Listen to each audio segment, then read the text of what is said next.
वस्तुतः दशलक्षण पर्व वर्षातून 3 वेळा येतो, चैत्र, माघ व भाद्रपदामध्ये। परंतु हा पर्व भाद्रपद महिन्यातच जास्त उत्साहाने केवळ भारतातच नव्हे तर भारताबाहेरील देशातही तेथील जैनांकडून साजरा केला जातो। या धर्मामध्ये उत्तम क्षमा, मार्दव, आर्जव, शौच, सत्य, संयम, तप, त्याग, अंकिंचन आणि ब्रह्मचर्य या धर्माची पूजा केली जाते। हे 10 धर्म वेगवेगळे नसून एकाच आत्मधर्माचे 10 गुण अथवा लक्षणे आहेत। आत्मा अनंत गुणांचा भांडार आहे, परंतु प्रामुख्याने या गुणांची पूजा केली जाते।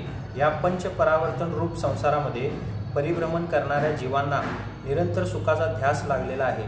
सुख हे 2 प्रकारचे आहे, एक भौतिक सुख व दुसरे आध्यात्मिक सुख। जैन दार्शनिकाने भौतिक सुखाला अभ्युदय व आध्यात्मिक सुखाला निःश्रेयस असे म्हटले आहे। जीवाचा विकास हे त्याचे निःश्रेयस म्हणजेच मोक्ष सुख होय।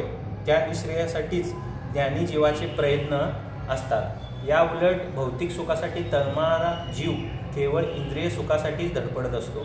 पण अभ्युदय असो किंवा निःश्रेयस असो, जीवाच्या गुणात्मक विकासावरच अवलंबून असतात आणि हा गुणात्मक विकास दशलक्षण सारख्या पर्वामध्ये व्रताचरणाने व स्वाध्यायाने होत असतो।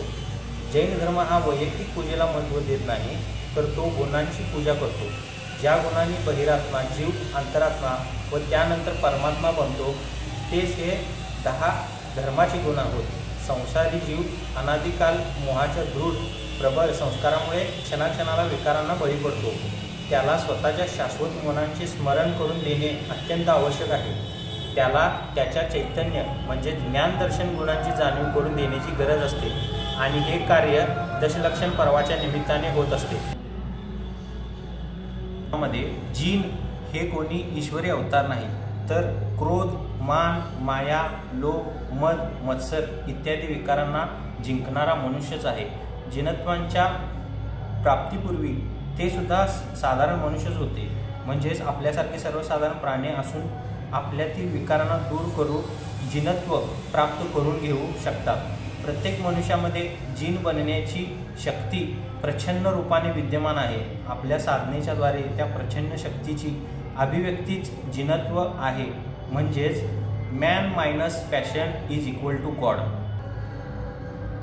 पर्युषण पर्वाची व्याख्या यामध्ये परी अधिक उषण अधिक पर्व असे 3 शब्द येतात। परी म्हणजे जवळ, उषण म्हणजे जाणे आणि पर्व म्हणजे सण।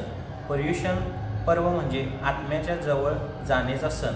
आत्मगुणांनी ओळख करून घेऊन त्याप्रमाणे वागण्याचा प्रयत्न करणे हाच याचा उद्देश आहे। नेहमी आपण ऐहिक जीवनाकडे आकर्षित झालेला असतो। रागद्वेषांनी विकारात दंग गुंग असतो।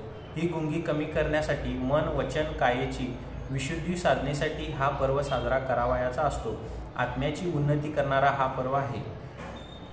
पाप अर्थात राग द्वेष रूप आत्म्यामध्ये राहणाऱ्या कर्मांना सर्व बाजूने जो जाळतो, नष्ट करतो, तो पर्युषण पर्व होय। बाहेरच्या कुठल्याही अशुद्ध वस्तूला रसायन लावून जसे शुद्ध केले जाते, त्याप्रमाणे या 10 धर्माच्या रसायनाने आपल्याला आत्मा निमित्ताने शुद्ध बनवित असतो।